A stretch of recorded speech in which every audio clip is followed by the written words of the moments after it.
Hari ini, minggu ini, kita belajar firman Tuhan yang saya sebenarnya tidak jauh menyimpang dari firman Tuhan yang minggu-minggu kemarin, Bapak Ibu. Baik Bapak Ibu yang terkasih di dalam nama Tuhan Yesus, kita buka Alkitab kita dari Matius 14. Matius 14.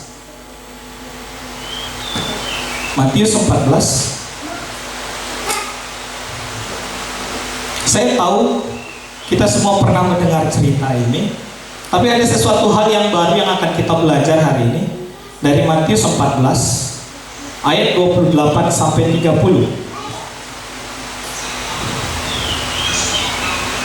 Matius 14 ayat 28 sampai 30. Baik, saya akan bacakan bagi kita semua di tempat ini. Begini bunyi firman Tuhan. Matius 14 ayat 28 sampai 30.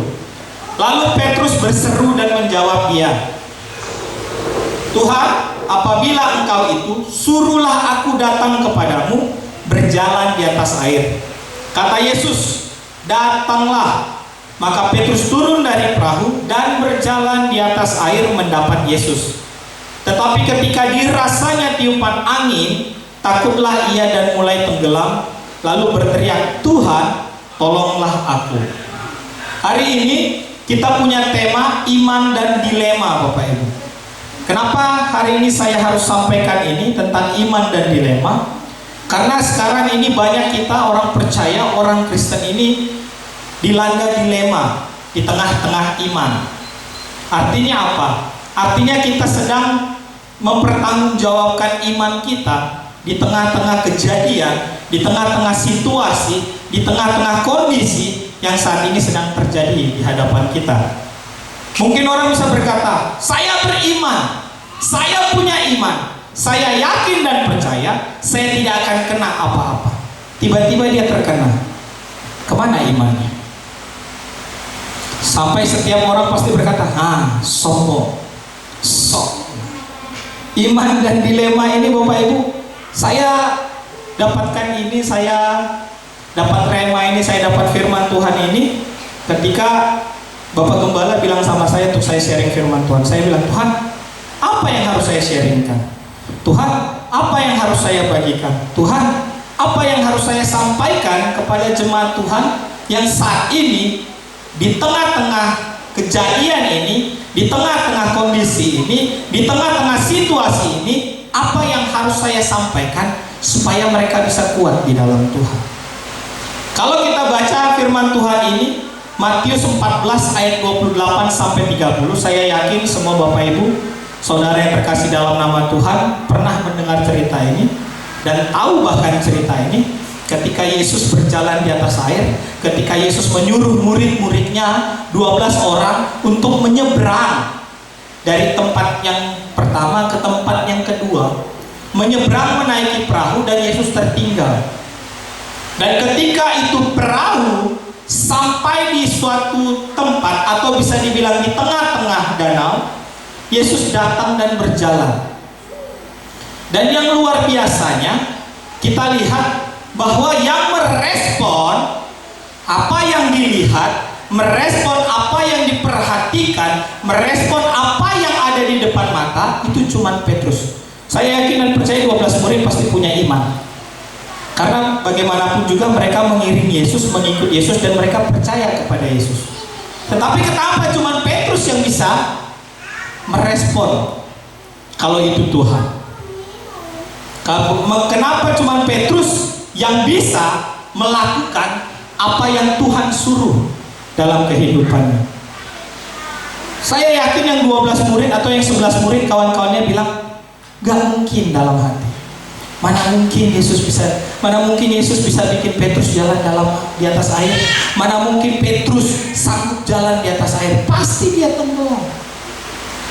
Tapi lihat Bapak Ibu, ketika Petrus berseru, ketika Petrus memanggil, ketika Petrus berkata, ada jawaban dari Tuhan, ada jawaban dari Yesus, ya kan? Petrus berkata, Petrus berseru, Tuhan, apabila engkau itu, suruhlah aku datang kepadamu berjalan di atas air. kasih yang diberikan Yesus kepada Petrus dengan kata datanglah. Ketika Petrus merespon kata ini, ketika Petrus mengiyakan kata ini, kata datanglah, saat itu juga terjadi mujizat. Saat itu juga ketika Petrus mencelupkan kakinya yang pertama, dia bisa jalan di atas air. Tapi ada yang salah yang dikerjakan Petrus. Apa yang salah? Yang salah adalah ketika dirasanya, bukan dilihatnya, Bapak. Bukan diperhatikannya ada ombak, ada angin, ada badai, tidak. Tapi dirasanya tiupan angin. Ketika kita merasakan badai itu, ketika kita merasakan masalah itu, ketika kita merasakan tragedi ini dalam kehidupan kita, dalam apa yang terjadi dalam kehidupan kita sebagai orang yang percaya, sebagai orang yang beriman, maka saat itu kita akan tenggelam. Maka saat itu Anda dan saya akan tenggelam. Maka saat itu juga kita tidak akan bisa melihat iman berjalan. Makanya saya bilang iman dan dilema. Saya teringat khotbah minggu lalu, Bapak Gembala menyampaikan tentang emas. Saya sampai di rumah saya berpikir-pikir, emas. Ada apa dengan emas? Ternyata emas itu Bapak Ibu ada dua jenis. Saya nggak ngomongin tentang karatnya ya, tapi saya ngomongin jenisnya. Yang pertama itu emas asli, yang kedua emas palsu. Bapak Ibu Saudara yang terkasih dalam nama Tuhan, kalau ngomongin tentang emas, ngomongin tentang barang berharga, ngomongin tentang logam mulia, yaitu emas, ternyata ini juga bisa dipalsukan. Mungkin sama kelihatannya, mungkin bentuknya sama mengkilat, mungkin warnanya sama-sama warnanya emas, tapi beda. Bagaimana cara membedakan emas asli dengan yang palsu? Nah, sebagai kita orang awam ini sangat susah. Tetapi ada beberapa hal yang bisa kita kerjakan untuk kita membuktikan bahwa emas ini asli. Saya nggak ngomongin tentang kadarnya ya, 24 karat, 23 karat, 20 karat, enggak. Tapi saya ngomongin tentang keaslian emas ini. Bagaimana cara membedakan asli atau palsunya emas? Yang pertama, lihat bentuk fisik.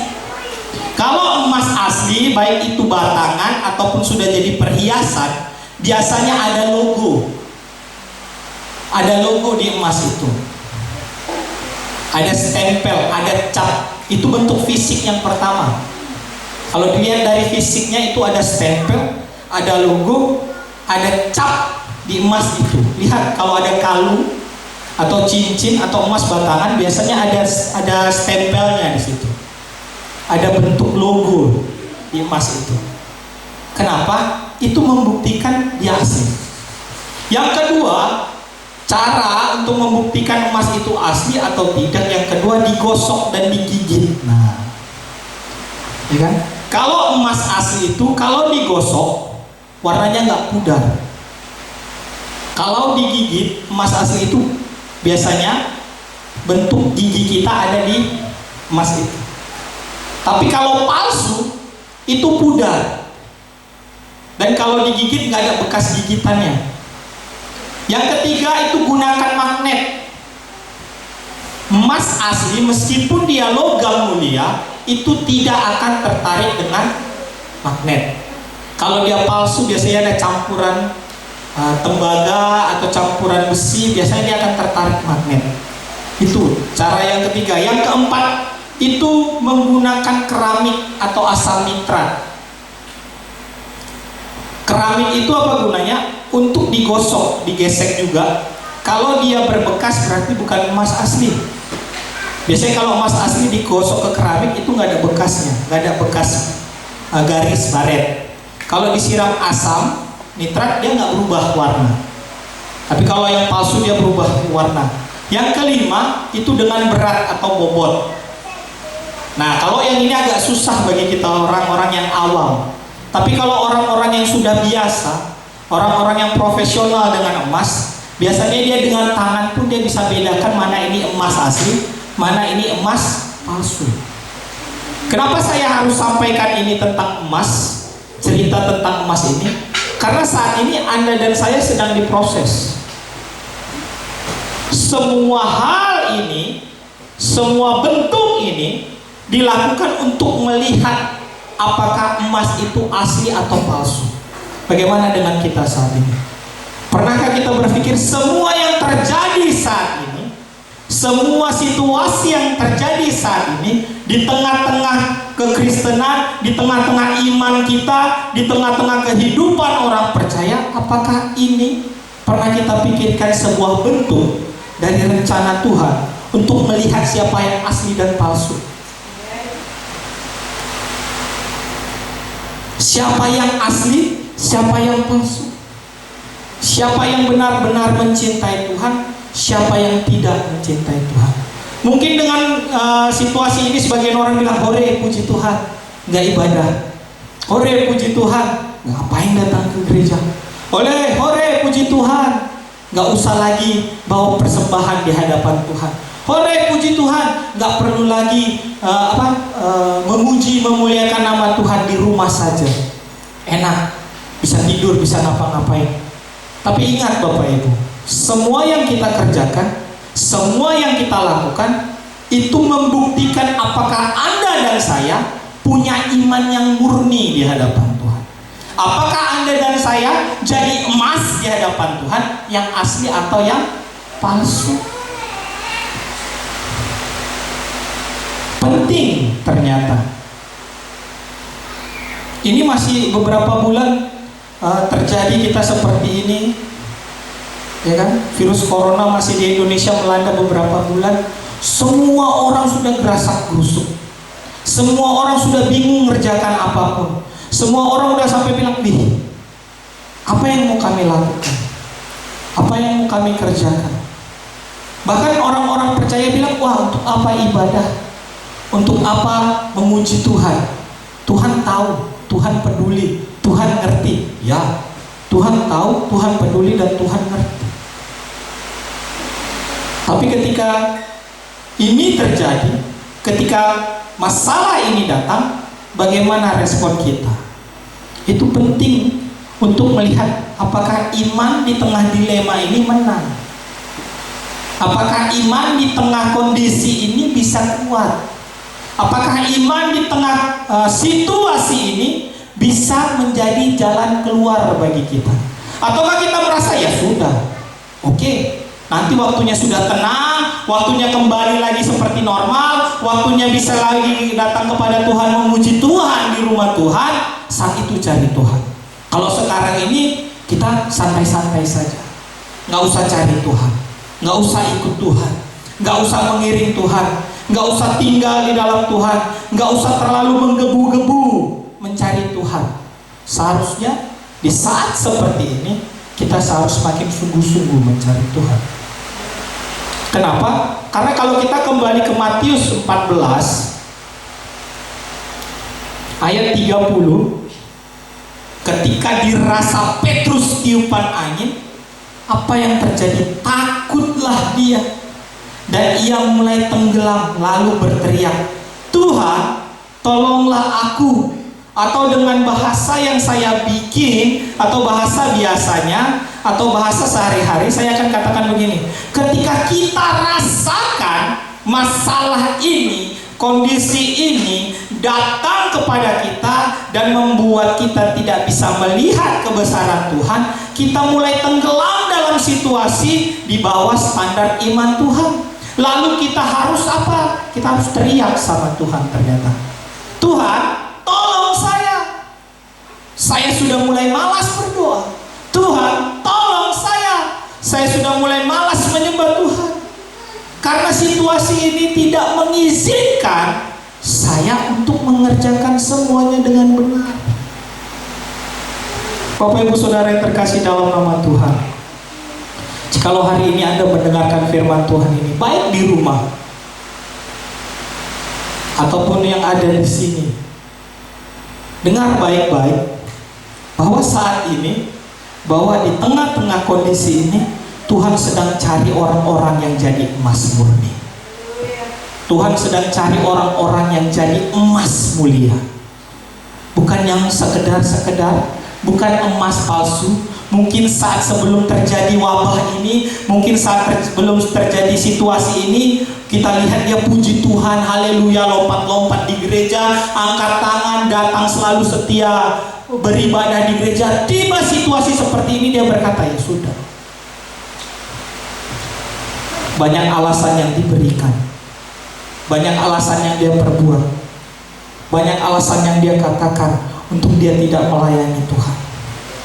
Berarti kalau dari ciri-ciri tadi kita melihat mana emas asli, mana emas palsu, berarti bagi kita orang-orang Kristen pun punya ciri siapa yang asli dan siapa yang palsu.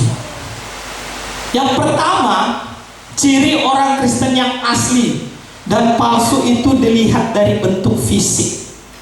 Artinya apa? Yang kelihatan, yang nampak oleh mata, yang terlihat oleh mata. Orang mungkin akan bisa bedakan yang ini orang Kristen yang benar, yang ini tidak. Ya kan? Karena orang Kristen yang asli, orang Kristen yang benar, kemanapun dan dimanapun dan apapun yang terjadi, hidupnya harus berdasarkan firman Tuhan, harus dilandaskan firman Tuhan, harus berpegang kepada firman Tuhan, harus melekat kepada Tuhan. Coba kita buka dulu kitab kita dari Yohanes 15 ayat 4 sampai 5.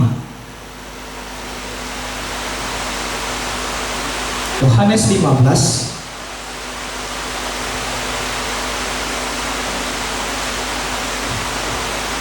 Yohanes 15 ayat 4 sampai 5. Begini bunyi firman Tuhan. Tinggallah di dalam aku dan aku di dalam kamu, sama seperti ranting tidak dapat berbuah dari dirinya sendiri kalau ia tidak tinggal pada pokok anggur. Demikian juga kamu tidak berbuah jikalau kamu tidak tinggal di dalam aku. Akulah pokok anggur dan kamulah ranting-rantingnya. Barang siapa tinggal di dalam aku dan aku di dalam dia, ia berbuah banyak, sebab di luar aku kamu tidak dapat berbuat apa-apa. Yang pertama, orang Kristen yang asli, orang Kristen yang sejati, orang Kristen yang benar-benar dibilang Kristen adalah orang yang melekat kepada Tuhan. Bentuk fisiknya nampak, Bapak Ibu. Ketika ngadapin masalah, ketika terjadi masalah, ketika ada kondisi dan keadaan seperti ini, dia tidak berpangku tangan dan tidak nunggu. Tapi kelihatan imannya terus tumbuh, percayanya terus ada, dan melihat pertolongan Tuhan demi pertolongan Tuhan terjadi. Itu bentuk fisik yang pertama. Bukan jadi orang Kristen yang jadi pendiam, yang tidak mengerjakan apapun, yang justru tidak melakukan apapun, yang justru diam-diam saja, yang justru tidak berbuat apapun. Nah, ini bahaya. Kenapa saya bilang bahaya? Karena dengan kondisi seperti ini, kadang ini membuat kita jadi stagnasi. Iman saya dan Anda akhirnya tidak ngalamin apa-apa. Iman saya dan Anda akhirnya tidak mengalami kemajuan apa-apa. Coba buka Galatia 5 ayat 24 sampai 25.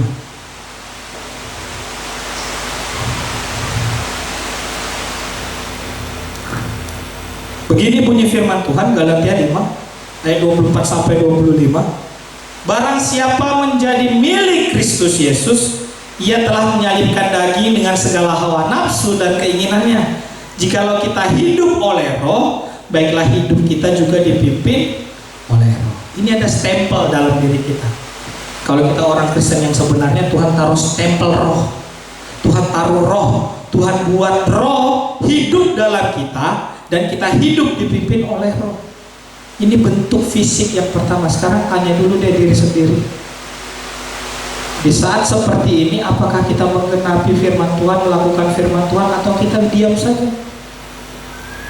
Orang akan berpikir, ngapain cari Tuhan? Di tengah-tengah situasi dan kondisi ini Tuhan tahu, Tuhan peduli. Saya baca sebuah cerita Bapak Ibu di Alkitab tentang Sadrak, Mesak, Abednego dan Daniel.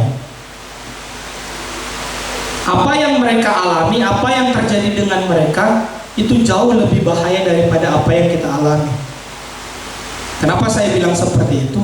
Karena kalau kita terkena virus, kita masih bisa pergi dan kita diisolasi di rumah sakit, dan ada persentase untuk sembuh itu 80%. Tapi ketika Daniel, Sadrak, Mesak dan Abednego, bahkan Sadrak, Mesak dan Abednego diperhadapkan kepada situasi dan kondisi untuk menyembah patung yang dibuat oleh Raja Nebukadnezar, itu nyawa taruhannya. Saat itu juga,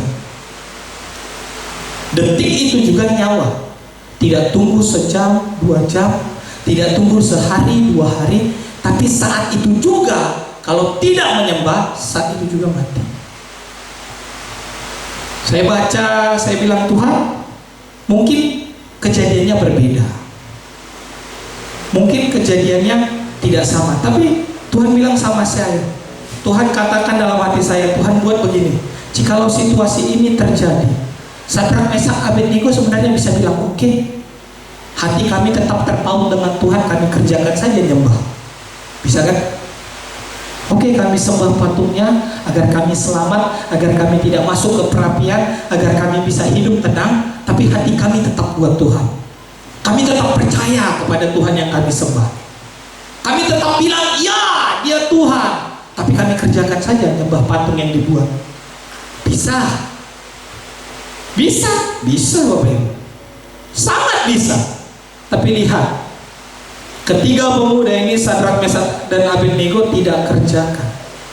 Karena dia tahu di tengah situasi seperti ini, di tengah situasi dan kondisi yang dia alami, dia tahu Tuhan tetap Tuhan. Bagaimana dengan Anda dan saya yang ada di rumah? Saat Tuhan beri virus ini, saat Tuhan letakkan virus ini di bangsa ini, apakah kita tetap bilang Tuhan tetap Tuhan? Atau kita bilang Tuhan peduli, Tuhan ngerti, Tuhan tahu, yang penting di rumah aja, santai-santai di rumah, tidak kerjakan apapun, santai-santai di rumah, tidak melakukan apapun, santai-santai di rumah, tidak ibadah sama sekali. Kawat Bapak Ibu, kawat. Ciri yang kedua, orang Kristen yang asli dan yang palsu, ciri yang kedua adalah orang Kristen asli itu tidak tertarik dengan kondisi dunia, tidak tertarik dengan kesenangan dunia, tapi malah menarik dunia kepada Tuhan. Gak bisa, bisa. Gak mungkin, mungkin. Kenapa saya bilang mungkin? Karena memang seharusnya orang Kristen seperti itu. Kita buka Alkitab kita 1 Yohanes 2.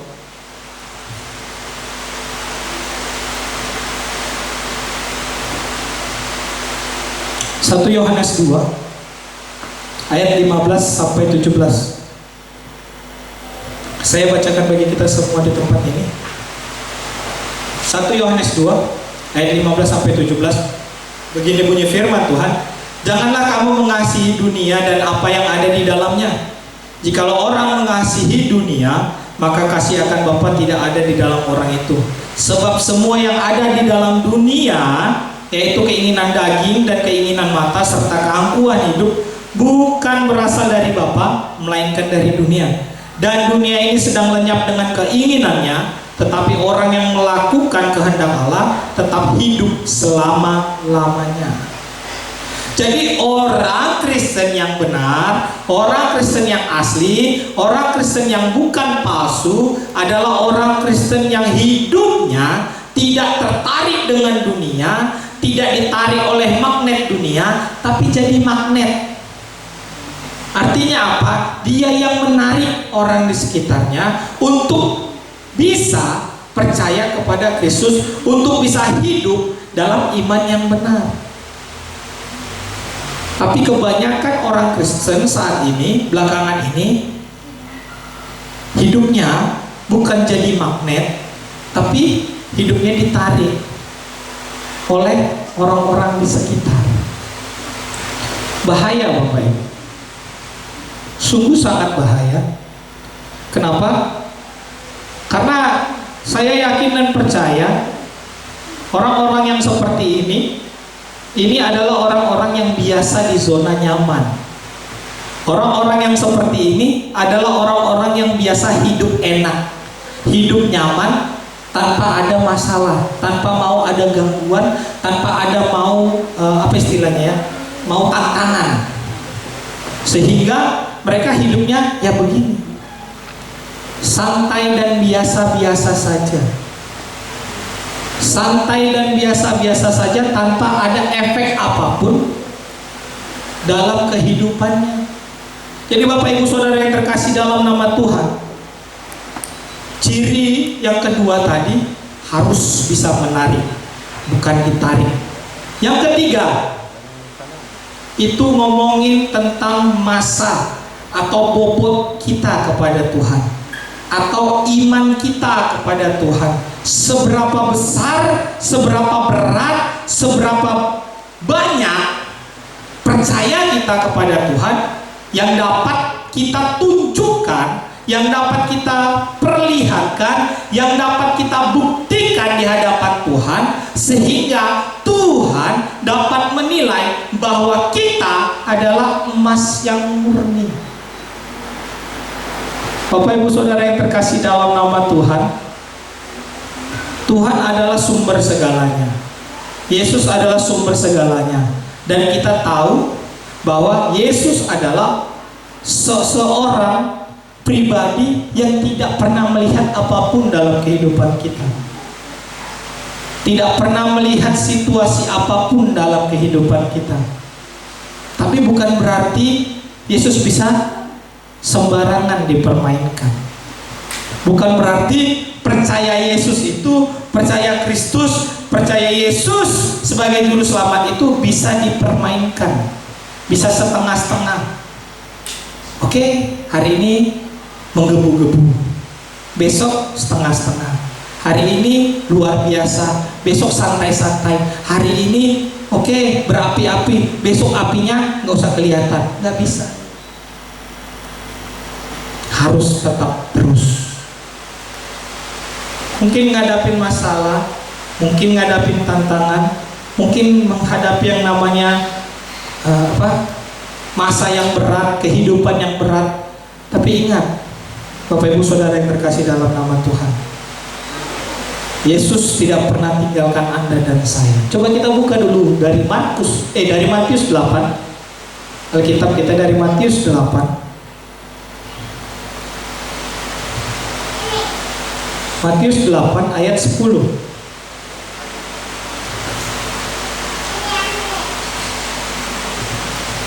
Cerita tentang seorang perwira di Kapernaum yang punya iman yang luar biasa. Dikatakan di situ, setelah Yesus mendengar hal itu, heranlah ia. Setelah Yesus mendengar apa? Mendengarkan perkataan perwira itu, heranlah ia. Siapa yang heran? Tuhan yang heran. Dan dari keheranannya, Tuhan berkata kepada seluruh orang saat itu yang ada di tengah-tengah itu, yang mengikut Tuhan saat itu, apa perkataannya? Aku berkata kepadamu, sesungguhnya iman sebesar ini tidak pernah aku jumpai pada seorang pun di antara orang Israel. Tidak pernah dijumpai di antara orang Israel. Iman yang bobotnya seperti ini, iman yang besar seperti ini, iman yang sungguh-sungguh seperti ini nggak pernah dijumpai, bahkan di tengah-tengah orang Israel. Luar biasa loh. Hari ini, saat ini, kita harus mendengarkan firman Tuhan ini, merenungkan firman Tuhan ini tentang iman dan dilema. Karena mungkin kondisi sekarang yang sangat tidak dapat diprediksi. Mungkin kita berkata, oke, Tuhan, baik Tuhan, ya Tuhan, saya mau, tapi nggak dikerjakan. Saya ingin, tapi nggak ada buktinya. Bapak Ibu Saudara yang terkasih dalam nama Tuhan, kita disuruh percaya kepada Tuhan, kita disuruh beriman kepada Tuhan, kita disuruh melihat sesuatu yang belum terjadi tapi sudah terjadi. Kita disuruh untuk memperhatikan, untuk memiliki iman yang belum kelihatan, yang belum terjadi, tapi kita percaya sudah terjadi. Itu luar biasa, Bapak Ibu. Kenapa saya bilang luar biasa? Karena menurut saya belum terima, saya belum dapat, saya belum ada di tangan saya, tapi saya sudah dapat. Tapi sudah ada dan sudah jadi. Gak mungkin gitu. Gak mungkin Tuhan, masa saya bisa dapat tapi belum saya terima. Gak mungkin Tuhan, gak mungkin. Coba buka Ibrani 10 ayat 38, Bapak Ibu.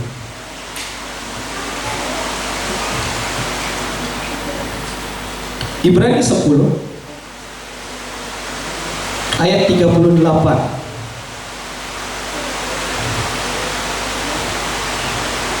Dikatakan di situ, tetapi orangku yang benar akan hidup oleh iman, dan apabila ia mengundurkan diri, maka aku tidak berkenan kepadanya. Tetapi orangku yang benar akan hidup oleh iman. Orang yang benar hidup oleh iman. Iman hidup dalam diri orang yang benar. Mengundurkan diri dari apa? Makanya Tuhan tidak berkenan. Mengundurkan diri dari kebenaran firman Tuhan, sehingga iman itu tidak hidup dalam dirinya, maka Tuhan tidak berkenan kepadanya. Begitu. Maka Tuhan tidak berkenan kepadanya. Orang yang benar hidup oleh iman. Jadi benar dulu, makanya bisa hidup dalam iman. Jadi Bapak Ibu Saudara yang terkasih dalam nama Tuhan, semua iman, semua tentang iman yang dituliskan di dalam Alkitab kita, semuanya itu ada konfirmasi dari Tuhan. Contoh, Abraham. Ketika Abraham diperintahkan Allah untuk menyerahkan Ishak anaknya, itu ada konfirmasi dari Tuhan. Konfirmasinya apa? Tuhan yang berkata langsung, Abraham, serahkan anakmu Ishak. Ada konfirmasi dari Tuhan. Ya kan? Ada perkataan Tuhan. Tuhan ngomong langsung, Tuhan berbicara langsung, Tuhan mengatakan langsung kepada Abraham, bahkan kepada orang-orang di Alkitab, kepada semua orang yang ada ditulis di dalam firman Tuhan dalam Alkitab kita, Tuhan berikan konfirmasi kok. Seperti tadi Petrus ketika berjalan di atas air, Tuhan bilang datang. Ketika Yesus menghidupkan Lazarus yang mati, ada konfirmasi dari Yesus, ada konfirmasi dari Tuhan, ada perkataan Tuhan, ada firman yang Tuhan sampaikan dan terjadi. Karena Kejadian 1 ayat 1 dikatakan, dengan firman Tuhan menciptakan semuanya. Dengan perkataan, dengan firman yang keluar, Tuhan menciptakan semuanya. Jadi Bapak Ibu Saudara yang terkasih dalam nama Tuhan, kalau ada yang bilang Tuhan gak mungkin ngomong saat ini Pak, mungkin zaman perjanjian lama Tuhan bisa ngomong langsung kepada orang-orangnya, Tuhan bisa ngomong lewat nabi, Tuhan bisa ngomong lewat orang-orang pilihannya. Tapi saat ini atau di zaman perjanjian baru, Tuhan bisa ngomong lewat rasul-rasulnya. Tapi saat ini sepertinya Tuhan gak bisa ngomong, Tuhan gak bisa bicara langsung lagi Pak. Tuhan gak mungkin ngomong langsung dan kita dengar suaranya. Bapak Ibu Saudara yang terkasih dalam nama Tuhan, sampai sekarang pun Tuhan masih bisa ngomong. Sampai detik ini pun Tuhan masih bisa memperdengarkan suaranya. Kenapa saya bilang masih bisa? Karena masih ada firman. Semua perkataan itu harus dikonfirmasi oleh firman. Semua perkataan itu harus dikonfirmasi oleh kebenaran firman Tuhan. Coba kita buka dulu Galatia 5 ayat 6.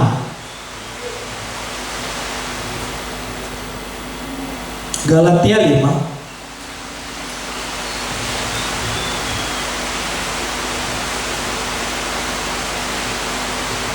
Galatia 5 ayat 6, begini bunyi firman Tuhan. Sebab bagi orang-orang yang ada di dalam Kristus Yesus, hal bersunat atau tidak bersunat tidak mempunyai suatu arti, hanya iman yang bekerja oleh kasih. Ini adalah ini cerita, ini tulisan Rasul Paulus kepada jemaat di Galatia, karena pada saat itu dipertentangkan masalah sunat atau tidak sunat. Jadi orang-orang di luar orang Yahudi, kalau mau percaya kepada Yesus, kalau mau mengiring Yesus, kalau mau menjadi orang Kristen itu harus disunat seperti orang-orang Yahudi. Tetapi Rasul Paulus berkata tidak perlu.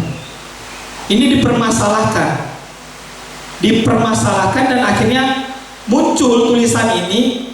Paulus bilang apa? Sebab bagi orang-orang yang ada di dalam Kristus Yesus, hal bersunat atau tidak bersunat tidak mempunyai arti. Stop. Hanya apa? Iman yang bekerja oleh kasih. Iman yang bekerja oleh kasih. Coba buka 1 Korintus 13 ayat 2 Bapak. Ini ngomongin tentang kasih. 1 Korintus 13 ayat 2. Dikatakan di situ, sekalipun aku mempunyai karunia untuk bernubuat dan aku mengetahui segala rahasia dan memiliki seluruh pengetahuan, dan sekalipun aku memiliki iman yang sempurna untuk memindahkan gunung, tetapi jika aku tidak mempunyai kasih, aku sama sekali tidak berguna. Kenapa tidak berguna? Padahal imannya sempurna, bahkan sampai bisa memindahkan gunung. Karena Yesus berkata, jikalau ada imanmu sebesar biji sesawi, maka gunung pun bisa dipindahkan. Tetapi di sini iman yang sempurna pun tidak ada faedahnya, tidak ada untungnya jikalau tidak ada kasih. Kenapa kasih? Karena itu adalah aksi, tindakan, perbuatan. Makanya dibilang iman tanpa perbuatan hakikatnya mati. Perbuatan apa? Perbuatan kasih, Bapak Ibu. Jadi kalau kita ngomongin tentang ini, Tuhan kayaknya nggak pernah ngomong, Tuhan nggak pernah bicara langsung dengan saya, Tuhan nggak pernah nyampaikan sesuatu dengan saya. Bapak Ibu, firman Tuhan ini cukup tebal. Alkitab Anda dan saya cukup tebal. Penting merespon. Di tengah-tengah dilema seperti ini penting ada iman. Di tengah-tengah dilema seperti ini penting yang namanya iman. Agar apa? Anda dan saya dibuktikan asli atau palsu. Ya kan? Kenapa saya bilang seperti itu? Mohon maaf, saya harus katakan ini. Setelah kita live, ibadah live streaming, ibadah live dari Facebook, persentasi orang, persentasi jemaat ini untuk mengikuti ibadah itu cuma 1 atau sampai paling tinggi 5%. Artinya apa? Artinya yang biasanya datang 70 orang, 80 orang, yang nonton kadang 8, 9, paling banyak 15 orang, tiba-tiba lenyap tinggal 7 orang. Saya mau tanya, perlu nggak sebenarnya firman Tuhan dalam hidup Anda? Perlu nggak? Perlu tidak sebenarnya Anda dicas? Perlu tidak sebenarnya diri Anda itu diingatkan oleh firman Tuhan? Kalau perlu, Anda di rumah bisa kerjakan. Kalau nonton yang lain mungkin Anda bisa lama. Kalau lihat yang lain Anda mungkin bisa lama. Tapi tolong, firman Tuhan jangan ditinggalkan. Firman Tuhan ibadah jangan ditinggalkan. Kemanapun Anda pergi, kemanapun kita pergi, ibadah jangan pernah ditinggalkan. Jangan pernah merasa bahwa cukup dengan Tuhan, karena Tuhan tidak pernah cukup dengan kita. Tuhan maunya lebih, lebih dan lebih. Makanya Tuhan punya standar yang berbeda dengan kita. Kalau kita tidak sampai kepada standarnya Tuhan, yang Tuhan patok, makanya Tuhan bilang, akan adakah iman kujumpai di bumi. Itu standarnya Tuhan, Tuhan yang punya. Gak bisa kita bilang, oke Tuhan seginilah. Gak bisa tawar menawar. Dengan Tuhan semuanya harus. Jadi Bapak Ibu Saudara yang terkasih dalam nama Tuhan, sekian firman Tuhan yang saya sampaikan. Yang ada di rumah, yang mendengarkan ibadah ini, yang melihat ibadah ini, yang menonton ibadah ini, mari hatimu, buka hatimu saat ini. Buka hatimu, buka hatimu selebar-lebarnya, agar firman Tuhan tidak terbuang sia-sia, agar imanmu di tengah-tengah dilema ini bisa bangkit, bisa menjadi besar, bisa dengan luar biasa, bisa naik ke hadapan Tuhan, bisa mengagungkan Tuhan. Mari hari ini lihat dirimu.